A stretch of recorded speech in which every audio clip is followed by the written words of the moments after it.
à la donnée. Donc, nous allons vous écouter, puis nous passerons la parole à l'ensemble des membres du jury pour vous poser des questions bienveillantes, j'imagine. Et nous débattrons ensuite. La parole est à vous. Ok. Merci beaucoup. Donc, bonjour à toutes et à tous. Je suis Cassandra Serré, étudiante en thèse à l'Université d'Angers, en collaboration avec la Société Oxel à Lyon et le laboratoire Laris à Angers. Donc, merci à tous d'être présents et bienvenue à ma soutenance de thèse sur l'usage quantitatif de l'IRM en neurologie vétérinaire. Pour commencer, par définition, l'IRM, ou imagerie par résonance magnétique, c'est une modalité d'imagerie qui permet l'acquisition en 2D ou en 3D d'un volume d'images pour visualiser de manière précise les structures macroscopiques des tissus mous. Grâce à sa spécificité multiparamétrique, il est possible d'acquérir plusieurs contrastes et donc ça la rend favorable au diagnostic différentiel, notamment des pathologies cérébrales. Contrairement à la TEP ou au scanner, par exemple, c'est une modalité qui est non irradiante. Et grâce à l'IRM, il est également possible d'avoir une approche quantitative, puisque grâce à sa spécificité multiparamétrique, il est possible de mesurer en unité physique des paramètres tissulaires à l'échelle du voxel pour pouvoir générer par la suite des cartographies paramétriques pour en extraire des valeurs reproductibles qui, une fois validées cliniquement, peuvent être utilisées en tant que biomarqueurs d'imagerie. Donc, les applications sont nombreuses et appliquées à la neurologie, ça peut être utilisé pour l'aide au diagnostic ou le suivi de pathologie, par exemple. Dans un contexte de médecine vétérinaire, l'IRM est une modalité c'est une modalité de préférence pour le diagnostic différentiel des pathologies, donc tout comme chez l'humain finalement. Et sa démocratisation est plus récente qu'en médecine chez l'humain, notamment par souci d'accessibilité et de coût, et au fait qu'on a des patients animaux qui sont sous anesthésie générale pour pouvoir bénéficier d'un examen IRM. On peut faire des observations maintenant par rapport à ce qu'on va rencontrer chez l'humain, puisque, par exemple, là, sur les images, sur une IRM de cerveau humain, on voit que le cerveau prend la majorité de l'espace sur l'image et qu'il est englobé du crâne, principalement, tandis que chez le chien, on va avoir une différence. Donc, le cerveau, c'est une structure importante sur l'image, mais il va être entouré d'autres structures anatomiques, comme par exemple les muscles, ou dans le cas de cet exemple, on a aussi le sinus frontal qui peut être plus ou moins proéminent en fonction de l'animal qu'on va imager. Une autre différence qu'on va rencontrer chez l'humain, chez l'animal par rapport à chez l'humain, c'est qu'on a une diversité de morphologie crânienne qui va entraîner une diversité de morphologie cérébrale, dont je rentrerai plus en détail par la suite.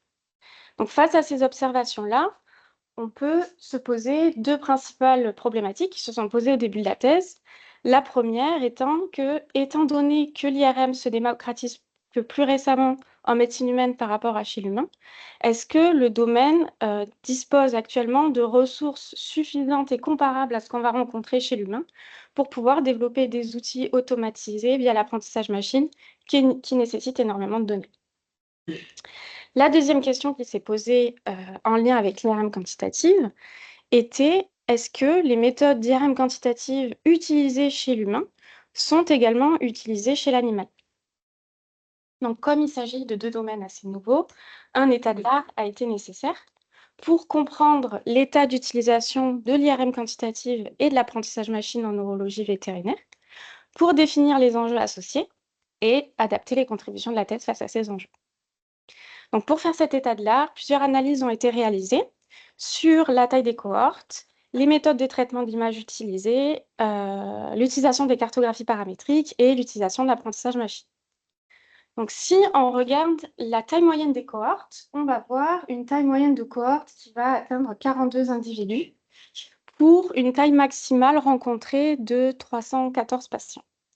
Donc, par rapport à ce qu'on va voir chez l'humain, dans un contexte d'apprentissage machine, on va avoir des cohortes qui peuvent atteindre plusieurs centaines, voire le millier de patients, ce qui est assez... Donc, on a quand même une différence assez élevée par rapport aux tailles des cohortes. Par rapport aux cartographies paramétriques, les cartographies paramétriques qui sont le plus utilisées chez l'animal sont les cartographies issues de l'imagerie de diffusion, notamment avec le coefficient de diffusion apparent qui est beaucoup utilisé pour le diagnostic de la vessie ischémique.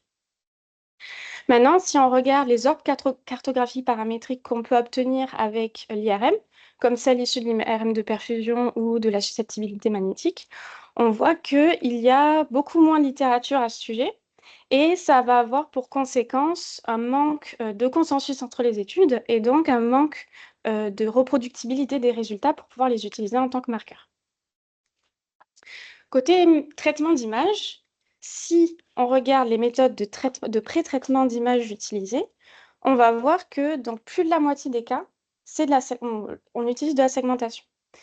Et si on regarde quelles méthodes de segmentation sont utilisées, donc que ce soit pour faire de la segmentation du cerveau, de régions cérébrales en particulier ou de lésions, voire des régions d'intérêt plus grossièrement, c'est dans plus de 80% des cas de la segmentation manuelle.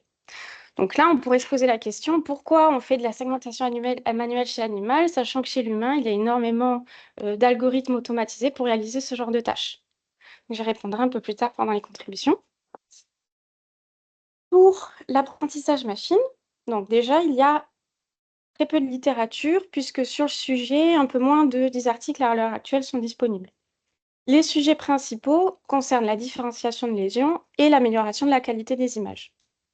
On va avoir des cohortes qui ne dépassent pas les 250 patients et des séquences IRM utilisées qui sont conventionnelles, donc qualitatives. Les méthodes d'apprentissage machine utilisées dans ces contextes-là sont des méthodes qui sont assez basiques, mais on a des résultats qui sont très prometteurs puisque pour la classification, pour la différenciation des lésions, on va avoir une précision qui va atteindre 71 à 97% et une amélioration du rapport signal-bruit qui peut atteindre 88 à 94%. Les limites qui ressortent le plus dans ces études-là sont principalement la taille des cohortes et la non-standardisation des protocoles. Donc, sur la base de cet état de l'art, on a pu définir différents enjeux, à la fois sur l'apprentissage machine et sur l'IRM quantitatif. Pour l'apprentissage machine, le premier enjeu va être lié aux bases de données, puisque l'accès aux bases de données est limité. À l'heure actuelle, il n'existe pas de base de données open source comme on va rencontrer chez l'humain pour pouvoir récolter des données en grande quantité. Donc, tout est à recommencer, du coup, ça prend du temps et on a des cohortes qui sont moins grandes. Le deuxième enjeu concerne les protocoles IRM, puisque les protocoles sont non standardisés, donc ça va avoir pour conséquence un accès limité à certaines séquences.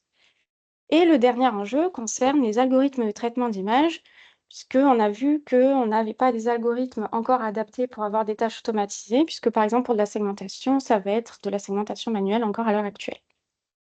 Côté IRM quantitative, on va avoir des données quantitatives en accès limité, puisque c'est très peu exploité dans la littérature.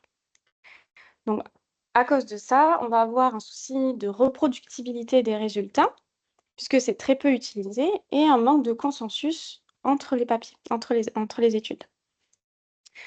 Donc, sur la base de ces enjeux, on a défini 3 contributions principales de la thèse, dont la première consistait à constituer une base de données de taille inédite et représentative de la réalité clinique, pour pouvoir ensuite l'utiliser pour développer des outils automatisés via l'apprentissage de machine dédiés à l'application vétérinaire.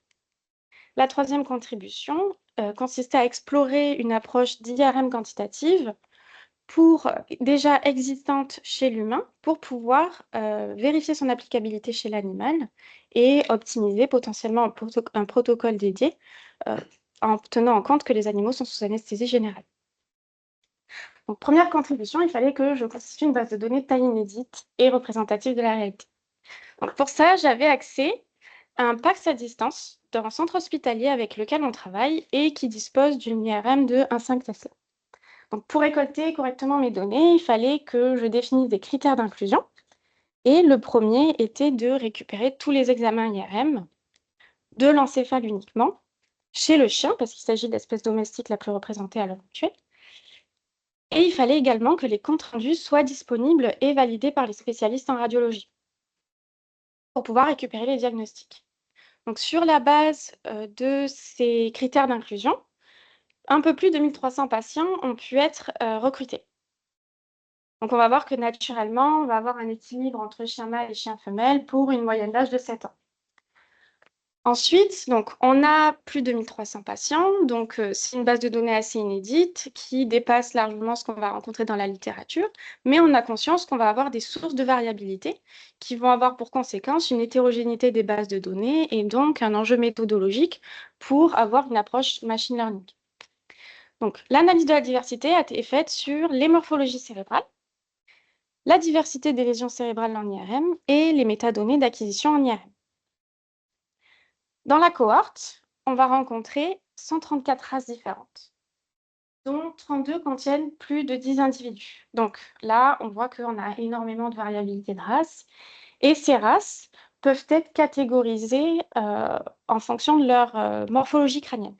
Donc les races brachycéphales, les races dolicocéphales et les races mésocéphales. On peut quantifier ces différences en mesurant un indice qui s'appelle l'indice neurocéphalique et qui consiste à calculer le facteur entre la largeur du cerveau et la longueur du cerveau. Donc, une fois qu'on a calculé cet indice sur notre base de données, on voit qu'on a énormément de variabilité d'indice neurocéphalique et donc énormément de variabilité sur les morphologies cérébrales. Donc, pour les indices neurocéphaliques élevés, ça va surtout être pour les chiens de race brachycéphale et les indices neurocéphaliques plus faibles vont concerner les races de plus grande taille qui sont non brachycéphales. Donc là, on a une première source de variabilité. Deuxième source de variabilité va être liée aux lésions cérébrales à l'IRM qu'on va rencontrer. Donc là, l'objectif, c'est de vous montrer des sources de diversité, mais pas de vous faire un cours de neurologie sur tout ce qu'on va rencontrer comme pathologie. Donc, par exemple, ce qu'on va pouvoir rencontrer, ça va être des lésions intraaxiales ou extraaxiales, donc à l'intérieur du parenchyme cérébral ou à l'extérieur dans les méninges ou les ventricules cérébraux, par exemple. On peut aussi rencontrer des lésions focales ou encore multifocales, des lésions bien délimitées ou mal délimitées, des effets de masse et bien évidemment une diversité du signal et de la prise de contraste en IRM. Donc, quelques exemples où, on ne voit pas très bien, mais on a deux vagues en haut et en bas donc en haut sur un individu et en bas sur un autre individu. Qui en haut va prendre le contraste de manière hétérogène et en bas le contraste de manière hétérogène. Un autre exemple de lésion qu'on va pouvoir rencontrer, c'est par exemple donc, une lésion inflammatoire qui est multifocale, donc localisée à différents endroits du cerveau, qui va avoir des contours beaucoup moins bien délimités que l'exemple précédent, donc une autre source de variabilité. Un dernier exemple avec un AVC ischémique où là, on va avoir une lésion qui est de plus petite taille, localisée à un autre endroit, qui va avoir des contours un peu mieux délimités que ce que je vous ai montré avant, et donc une autre source de variabilité dans la courbe. Maintenant qu'on sait qu'on a de la variabilité en termes de pathologie cérébrale dans la cohorte, enfin qu'on peut en rencontrer, l'idée c'était de structurer correctement nos données et donc de définir un système d'annotation de nos données en fonction du diagnostic. Donc pour ça, deux étiquettes principales ont été définies. Une étiquette normale qui a été attribuée à tout compte rendu qui indiquait une IRM de l'encéphale normale. La deuxième étiquette était l'étiquette pathologique qui a été attribuée à tout patient dont le compte rendu indiquait la présence d'une pathologie cérébrale visible à l'IRM, quelle que soit la nature. Sauf qu'on sait que les pathologies cérébrales peuvent varier en fonction de leur nature. Donc l'idée, c'était de, dans ces étiquettes pathologiques, définir une sous-étiquette en fonction de la nature de la lésion, comme on va pouvoir rencontrer dans des ouvrages de diagnostic sur l'IRM en vétérinaire, comme celui de Wilfried May. Une fois que tous les comptes rendus ont été lus, qu'on a noté nos données, on voit que naturellement, on va avoir un équilibre cerveau normal, cerveau pathologique. Mais si on se concentre sur les sous-étiquettes en fonction de la nature de la pathologie, on va voir qu'on a un déséquilibre de répartition des pathologies dans la cohorte, avec dans la moitié des cas pathologiques, presque la moitié des cas pathologiques, des lésions néoplasiques, donc des tumeurs. Donc là, on a une deuxième source de variabilité dans notre base de données. Troisième source de variabilité, ça va être lié aux métadonnées d'acquisition. Donc, on avait à disposition plusieurs séquences qui sont acquises plus ou moins fréquemment en fonction de l'animal qu'on va imager. Et si on regarde la séquence qui est acquise systématiquement pendant les examens, donc la séquence T1 Bravo qui est dédiée à l'acquisition du cerveau, puisque Bravo veut dire Brain Volume. On voit que les métadonnées sont très différents.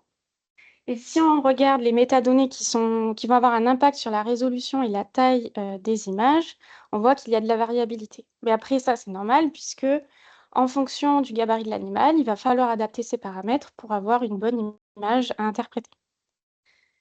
Donc, cette première contribution a permis de recruter une base de données de 1300 patients, qui est une taille inédite par rapport à ce qu'on voit dans la littérature, puisque ça ne dépassait pas les 300 patients comme on l'a vu. Mais on a conscience qu'on a une très grande diversité dans notre cohorte et ça va avoir un impact sur la méthodologie qui va être mise en place pour développer des outils d'apprentissage basés sur l'apprentissage machine. Donc, cette base de données a été utilisée pour développer des algorithmes automatisés dédiés à l'application vétérinaire via l'apprentissage machine. Donc, le premier travail a été de développer un outil de segmentation automatique du cerveau pour pouvoir segmenter automatiquement mes 1300 patients comme étape de pré-traitement pour un autre travail de classification d'images. Pourquoi développer un algorithme de segmentation? Eh bien, parce que dans la littérature, donc, on a vu que c'était beaucoup de segmentation manuelle qui était faite et les méthodes qui existent chez l'humain pour faire ce genre de tâches ne fonctionnent pas chez l'animal. Donc, ça a été l'objet d'une étude publiée en 2023 qui a montré que les outils automatisés validés sur l'humain ne permettaient pas de segmenter correctement un cerveau de chien.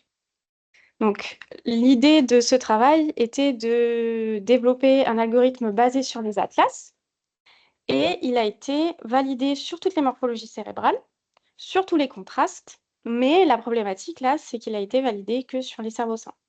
Donc, moi, j'ai une base de données de 1300 patients avec la moitié qui présente des pathologies et donc potentiellement des déformations.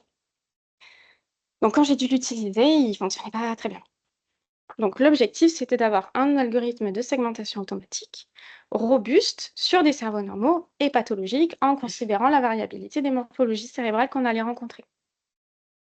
Donc, pour ça, utiliser l'apprentissage machine semblait la méthode la plus adaptée pour développer des outils robustes à cette variabilité qu'on allait rencontrer dans notre cohorte.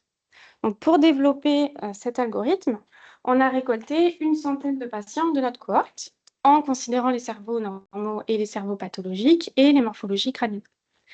On a aussi rajouté des chats pour rajouter de la variabilité et voir si le fait de rajouter une nouvelle espèce allait permettre d'avoir de meilleurs résultats ou alors de dégrader les résultats. Donc, comment on fait pour avoir un outil de segmentation automatique via l'apprentissage machine? Donc, dans un premier temps, il faut pré-traiter les images. Donc, la première étape a été de segmenter manuellement les cerveaux des chiens de la cohorte, des centaines de patients, et d'y appliquer des transformations pour uniformiser les images en entrée d'un modèle. Donc, en entrée d'un modèle, on va avoir l'image originale et une étiquette qui, dans notre cas, est le masque segmenté manuellement qui va servir de référence.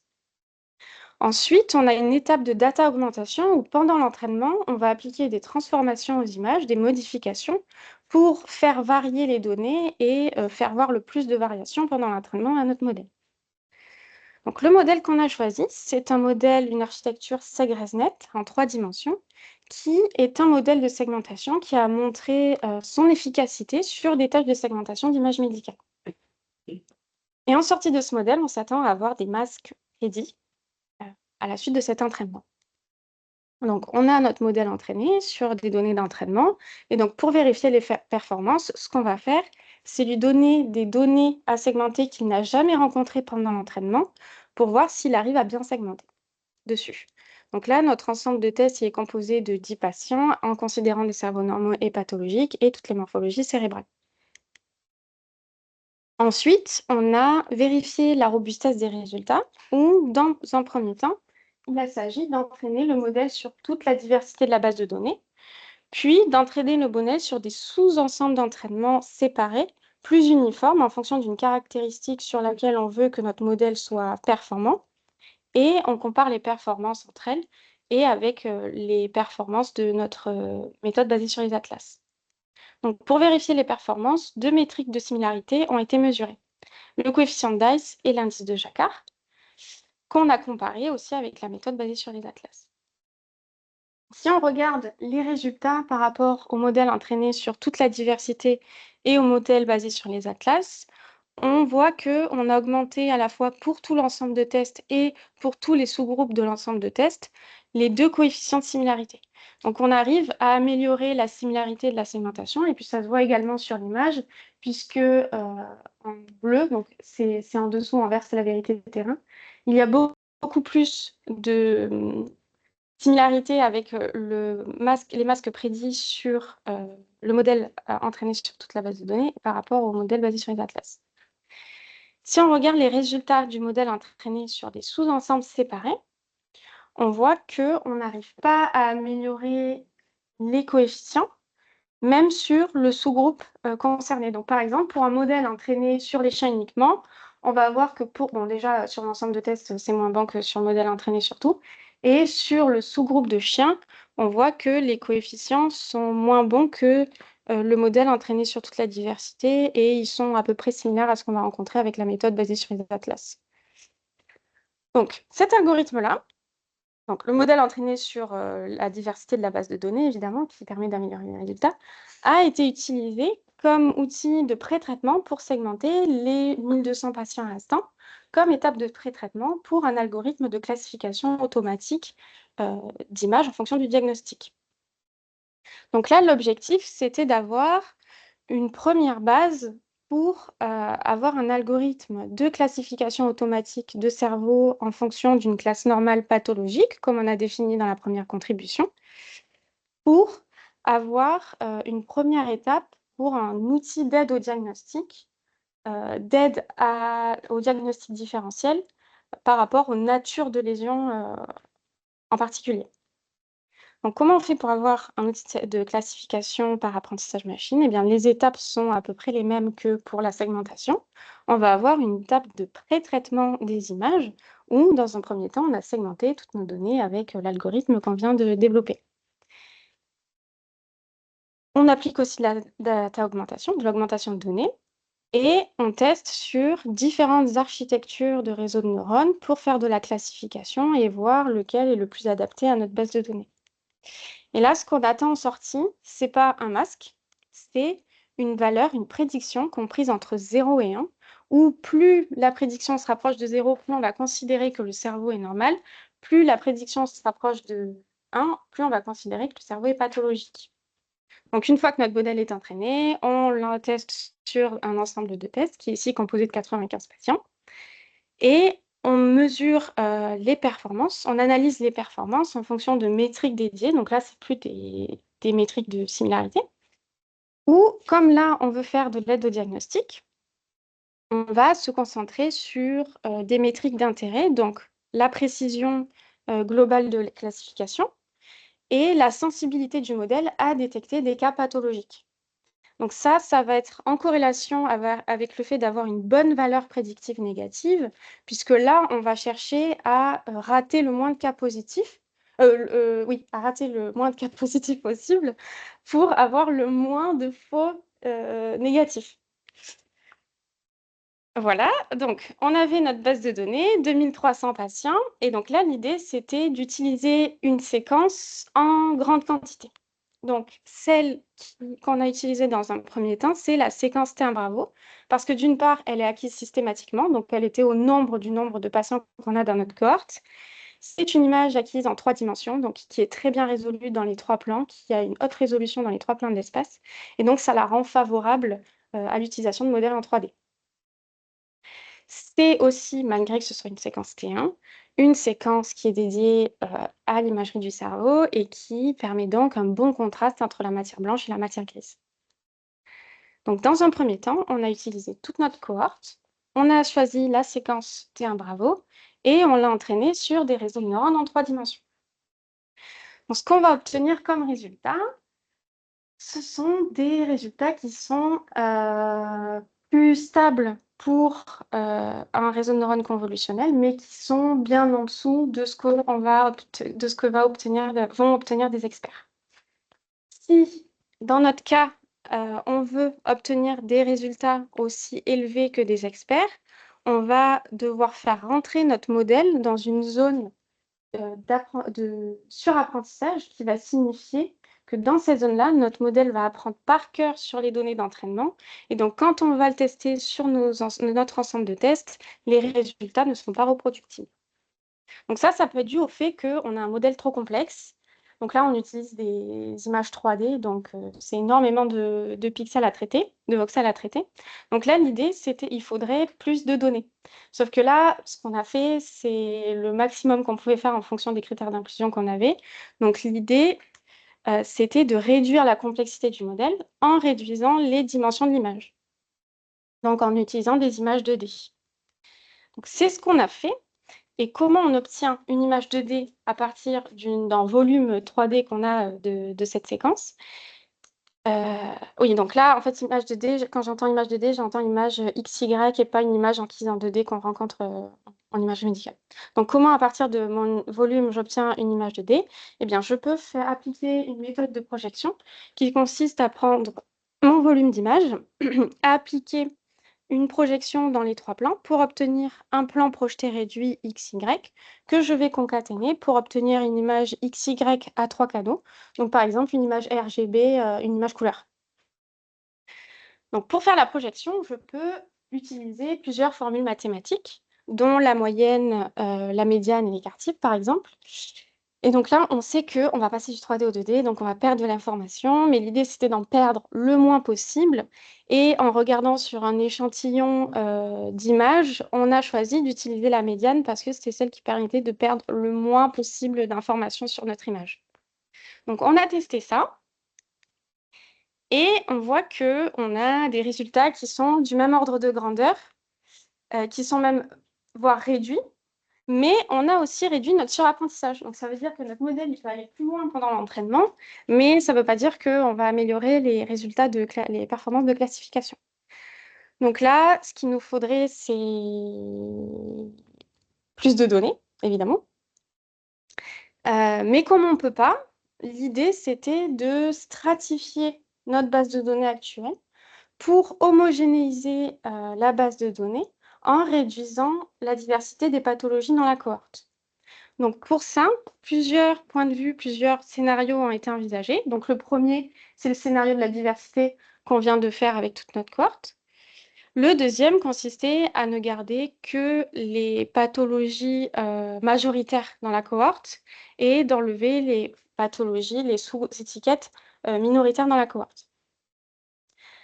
Le troisième scénario consistait à entraîner de manière plus binaire un modèle en ne gardant qu'un sous-groupe de pathologie qui est en grande quantité et qui est facilement repérable avec une T1 Bravo.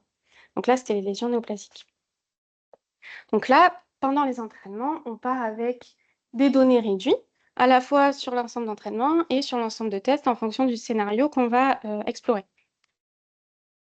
Donc on a testé en 3D et en 2D. Et on voit qu'on améliore légèrement les métriques qui nous intéressent, mais ça reste du même ordre de grandeur et ça n'atteint toujours pas les performances d'un expert. Donc là, par contre, si on regarde avec le sous-groupe néoplasique, donc dans le scénario 3 par rapport aux résultats de classification des lésions néoplasiques dans les autres scénarios, on voit que là, on atteint des performances qui sont similaires à ce qu'on va rencontrer dans la littérature, comme je vous l'ai dit tout à l'heure, mais ça reste toujours en dessous des experts. Et en plus de ça, pour le modèle entraîné dans le scénario 3 sur seulement des cerveaux normaux et cerveaux néoplasiques, on voit qu'on a réduit l'overfit, donc le modèle peut aller plus loin pendant l'entraînement, mais ça ne veut pas dire qu'on améliore les performances de classification. Donc avec tous ces résultats-là, on s'est dit, bon, ok, on a utilisé la séquence acquise systématiquement, donc ça permet d'avoir le maximum de données qu'on peut avoir, mais c'est peut-être pas la séquence la plus performante pour faire du diagnostic, quoi. Mais voilà, donc pourquoi pas utiliser une séquence plus contrastée.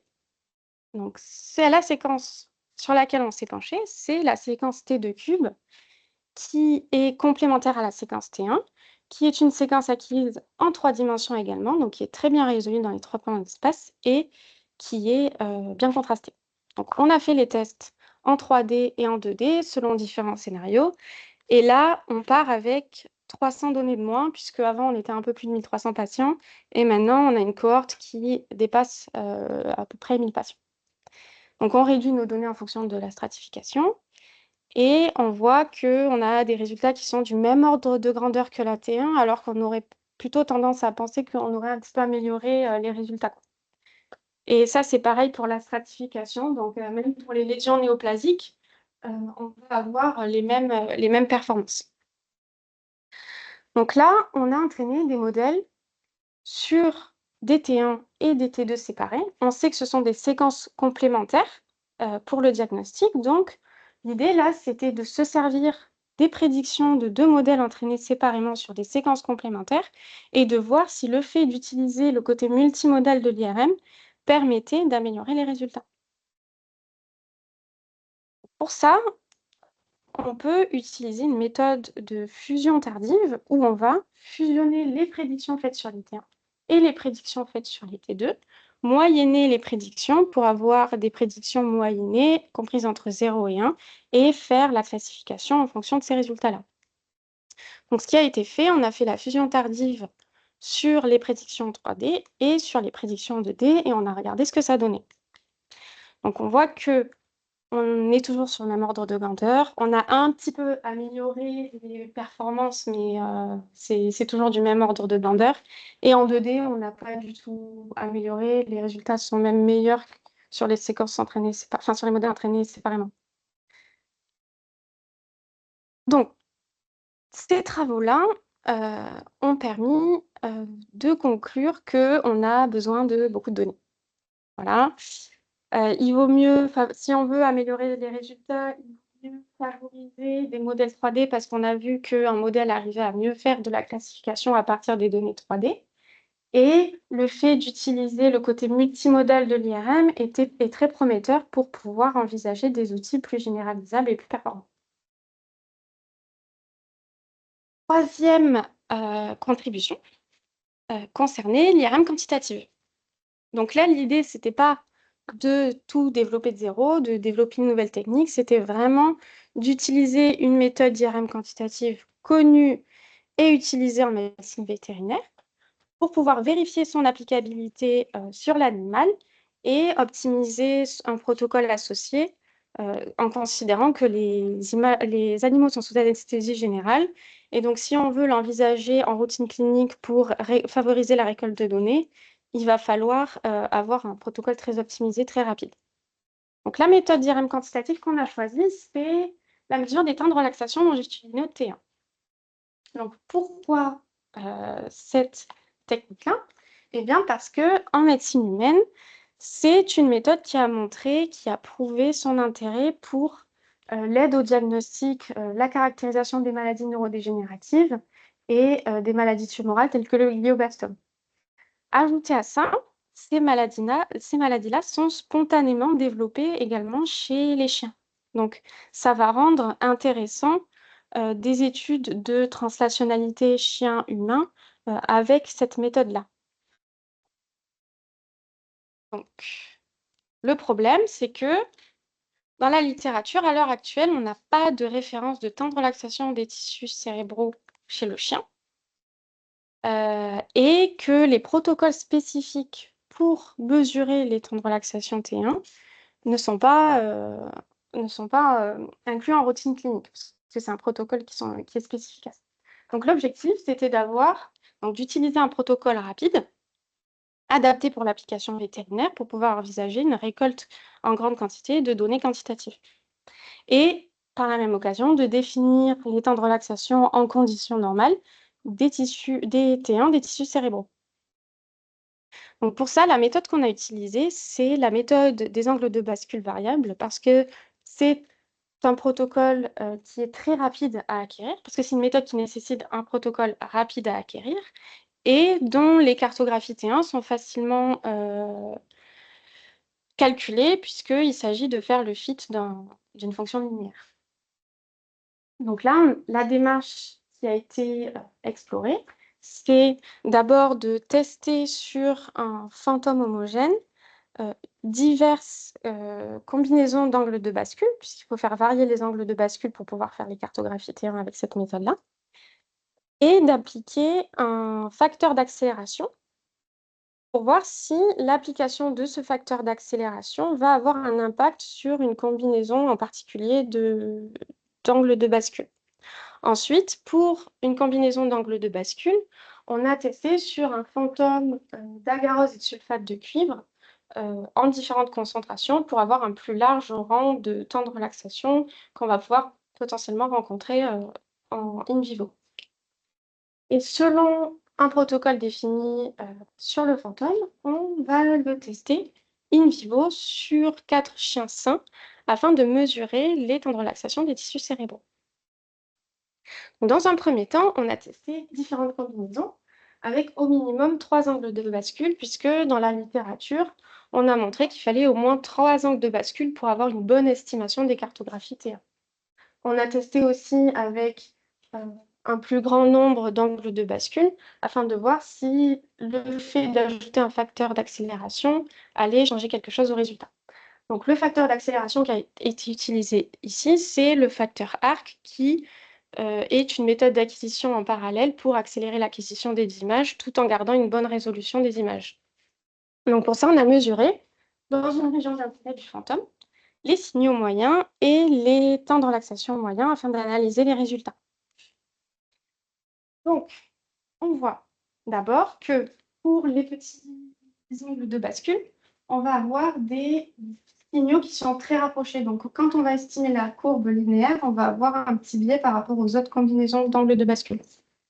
Et ajouter à ça, si on regarde le tableau, le fait de rajouter la facteur d'accélération va avoir un impact sur les temps de relaxation estimés, mais il va avoir beaucoup moins d'impact sur la combinaison d'angles de bascule 8, 12, 16. Donc c'est pour cette raison qu'on a utilisé cette combinaison-là et qu'on l'a testée sur notre fantôme d'agarose et de sulfate de cuivre. Donc là, l'idée, c'était d'acquérir un protocole sans et avec un facteur d'accélération. Et on a aussi utilisé un protocole de référence qui nécessite la méthode d'inversion-récupération et dont le protocole est sorti tout droit de la littérature. Donc, on a utilisé un fantôme customisé qu'on a fait nous-mêmes. Et donc, il a fallu vérifier l'homogénéité de chaque puits pour être sûr qu'on a bien refait le fantôme et qu'on a bien des valeurs homogènes dans chaque puits. Donc pour ça, on a mesuré dans des petites régions d'intérêt au sein de chaque puits pour voir s'il y avait une différence significative entre ces valeurs moyennes entre les régions d'intérêt. Donc une fois qu'on avait vérifié qu'il n'y avait pas de différence significative dans tous les puits de notre fantôme, on a récupéré les valeurs de T1 moyennes dans une plus grande région d'intérêt. Et donc là, on voit que sans et avec l'application du facteur d'accélération, on va avoir une différence de corrélation, puisque pour vérifier les résultats par rapport à la référence, on a utilisé 2 coefficients de corrélation, le coefficient de Pearson et le coefficient de corrélation de concordance. On voit qu'en appliquant le facteur d'accélération, on va avoir une meilleure corrélation avec le coefficient de Pearson et le coefficient de concordance de corrélation. On voit également dans le graphique d'en dessous que pour les valeurs pour les temps de relaxation plus longs, donc les liquides, on va avoir une moins bonne estimation, mais c'est dû au fait aux angles de bascule qu'on a choisis, qui sont élevés par rapport à ce qu'on aurait besoin si on voulait estimer des temps de relaxation longs. Donc on a utilisé le protocole avec des angles de bascule 8, 12, 16 degrés, avec l'application du facteur d'accélération sur 4 cerveaux de chiens sains, et on y a mesuré dans plusieurs régions d'intérêt les temps de relaxation des tissus cérébraux, les temps de relaxation de la matière blanche, de la matière grise et du liquide cérébrospinal. Donc on voit grâce au graphique qu'on a bien une différence entre la matière blanche et la matière grise, mais que le liquide cérébrospinal est mal estimé, mais on s'y attendait un peu finalement avec les résultats qu'on avait eus sur le fantôme. On voit également que par rapport à la littérature, à ce qu'on va rencontrer chez l'humain, on est sur le même ordre de grandeur, mais on a quand même une différence. Et nous, on a un écart type qui est beaucoup plus élevé. Et ça, c'est dû au fait que les séquences FSPGR sont très sensibles aux inhomogénéités de champ. Donc, les cartographies qui vont être estimées vont nécessiter des corrections avec une matrice de champ B1. C'est un travail qui n'a pas été fait dans le cadre de ma thèse, mais qui est actuellement appliqué au sein de la société pour pouvoir corriger ces cartographies. Malheureusement, on ne peut pas faire de comparaison avec la référence, puisqu'il n'y en a pas, sur les temps de relaxation chez le chien. Et ce qu'il faut savoir, c'est que les angles de bascule, les valeurs ont été choisies en fonction de ce qu'on va rencontrer dans la littérature chez l'humain. Mais il aurait été possible d'utiliser une méthode pour définir des angles optimaux pour calculer, pour avoir des cartographies plus précises. Donc, ces travaux de thèse ont eu 3 principales contributions. La première, de constituer une base de données de taille inédite et représentative. Donc, on a recruté une base de données de plus de 1300 patients qui nous a permis d'explorer une approche pilotée par la donnée via l'apprentissage machine pour avoir un outil de segmentation automatique et avoir des premiers résultats sur un outil de classification pour un potentiel outil d'aide au diagnostic. La troisième contribution a permis d'explorer une approche quantitative avec un protocole rapide en temps d'acquisition pour pouvoir l'envisager en routine clinique et favoriser l'acquisition de données quantitatives en clinique. Donc là, on peut avoir plusieurs perspectives par rapport à ces travaux. La première, concernant la base de données, donc on a une large base de données, mais on a besoin de beaucoup plus de données. Donc là, l'idée, c'est de trouver des méthodologies pour favoriser la récolte de données en grande quantité. Donc, par exemple, favoriser le recrutement prospectif avec des spécialistes en radiologie, avec des méthodes faciles, plus ou moins faciles pour eux, pour récolter les données de manière facile. Ou d'utiliser, par exemple, l'IA, donc des méthodes qui vont pouvoir automatiquement lire les comptes rendus des spécialistes et étiqueter, annoter automatiquement les données. Avec l'apprentissage machine, on a pu avoir un outil qui dépasse la littérature, un outil de segmentation, qui est utilisé à l'heure actuelle au sein de la société pour des études précliniques, par exemple, sur le chien, ou en tant qu'outil de pré-traitement des images. Pour l'aide au diagnostic, donc là, on a permis d'avoir les premières bases méthodologiques pour envisager un outil d'aide au diagnostic, de prise de décision sur le diagnostic différentiel. Et donc là, les pistes à envisager seraient d'utiliser, donc de favoriser l'aspect multimodal de l'IRM et d'investiguer potentiellement de nouvelles technologies, comme par exemple l'apprentissage par transfert, donc d'utiliser des modèles déjà entraînés par exemple sur des images médicales et de l'entraîner ensuite sur nos images médicales pour voir ce que ça donne. Pour l'IRM quantitative, donc déjà on a des petites optimisations à faire, notamment sur les angles de bascule, pour garantir une mesure précise des temps de relaxation des tissus cérébraux, pour l'utiliser en tant que référence, en tant que base, sur des cerveaux normaux. Et de l'utiliser pour des études translationnelles sur des pathologies qui sont communes entre le chien et l'humain, et pour l'étude sur la caractérisation de pathologies chez le chien. Donc ces travaux ont fait l'objet d'articles de journaux dans des journaux internationaux, des conférences nationales et internationales. C'est votre attention. Merci beaucoup.